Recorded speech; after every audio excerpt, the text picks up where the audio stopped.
राधे राधे महाराज जी। महाराज जी, भगवान तो एक ही हैं, तो उन्होंने अलग अलग उपासनाएं, अलग अलग संप्रदाय का निर्माण क्यों किया? कोई राम जी को उपासना कर रहा है, कोई श्याम जी की कर रहा है, तो कोई ब्रह्म उपासी है। महाराज जी, वो एक भी तो बना सकते थे। तीन तीन गुण हैं, सतोगुण, रजोगुण, तमोगुण। उन्हीं का विस्तार हुआ है, उसी से हमारी बुद्धि की रचना हुई है। अलग अलग बुद्धि सबकी है, अलग अलग भावनाएं हैं। कोई साकार रूप की प्रीता करता है, कोई निराकार रूप की प्रीता करता है, कोई दैवी शक्ति की पूजा करता है। अलग अलग भाव है। तो हमारे प्रभु इतने कृपालु हैं कि उन्होंने हर मार्ग बना दिया। अब जैसे बिहारी जी का एक ही मार्ग जाने का होता तो सब पसंद नहीं करते। चारों तरफ से मार्ग है बिहारी जी का ही।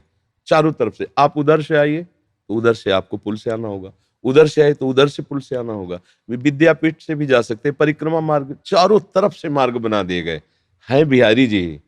उनके नाम रूप अलग अलग है। अब जिसकी मात्र शक्ति की उपासना की भावना, वो कैसे बिहारी जी को भजेगा? जैसे परमहंस जी ने माँ भद्रकाली को भगवत स्वरूप मान के भजा, इसीलिए हमारे प्रभु ने काली रूप धारण कर लिया। अलग अलग, कोई वीर रस का उपास वृत्ति है ना, अलग अलग बुद्धि है ना, उसकी अलग अलग भावना है।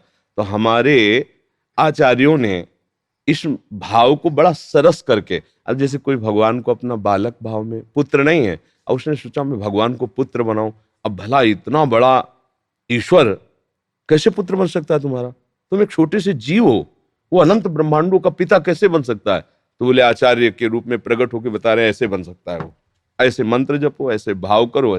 बोले हम प्रभु को अपना दूल्हा मानना चाहते हैं, हम प्रभु की प्रिया बनना चाहते हैं। भले पुरुष शरीर में हो, जीव तो जो भावना करेगा वैसे बनेगा ना। बड़े बड़े दंडकारण्य के ऋषियों ही तो गोपी बने आकर के। प्रभु प्रीतम रूप से मिल गए। हमें आप ऐसा यार चाहिए जो हमारे मन की बात जाने सदैव, तो हम इसको दोस्त बनाना चाहते हैं। अब इतने बड़े प्रभु को हम कैसे दोस्त बना सके? तो बोले आचार्य की शरण हो, मंत्र जपो, तो सखा भाव की प्राप्ति हो जाएगी। कांता भाव, सखा भाव, दास्य भाव, शांत भाव, ये हमारे लिए सुविधा रखी गई है। जैसे एक ही घाट हो तो सबकी श्रद्धा नहीं बन सकती और सब नहा भी नहीं सकते एक घाट में, इतने लोग हैं। तो यमुना जी एक ही है, पर घाट सैकड़ों, कोई कहीं से भी नहावे, वो यमुना जी कोई नहाएगा। समझ रहे हो ना? ऐसे कहीं से भी बोले, कुछ भी बोले, वो मेरे प्रभु को ही बोल रहा है। इसमें कोई परेशानी वाली बात नहीं है। और आप कोई भी संप्रदाय या कोई भी देवता की आराधना बताएं जिसमें ऐसा लगे कि ये बात नहीं होनी चाहिए, वो मनमानी कर रहा हो तो बात अलग है। हम तुम्हें शास्त्र से बता देंगे कि बिल्कुल जैसे हम कर रहे हैं ऐसे वो कर रहे हैं। हाँ, अब जैसे दुष्टता अपनी तुम लिए हुए हो वासना की, अब सोचो कि हम देवी की उपासना करते हैं, मुर्गा की बलि चढ़ाएंगे, इनकी बलि चढ़ाएंगे, उनकी, ये तुम्हारी वासना है। वो माँ है, उसको नहीं चाहिए ये सब। तुम अपनी वासना के शराब हो ये सब माँ को, वो उसका तुम्हें दंड मिलेगा। ऐसा नहीं कि तुम जो काट रहे हो तुम्हें परम पद मिलेगा। बल्कि शास्त्र में कोई भी मार्ग ऐसा नहीं बताया गया है जिसमें किसी की भी परेशानी हो, किसी को भी असंतुष्टता हो। सबको चलना है। अब प्रियता है, अब किसी को रौद्र रूप प्रिय भगवान का, अब शांत रूप कैसे आराधन कर सके? उसको प्रिय है वही, तो आ जाओ। भयंकर रूप है रुद्र के, 11 रुद्र रूप है, भैरव रूप उनका है, भद्रकाली प्रचंड रूप है उनका। किसी को सौम्य रूप से प्यार है, तो आ जाओ ना, देखो राम रूप कितना सौम्य रूप, गंभीरता की मूर्ति, शांत एकदम।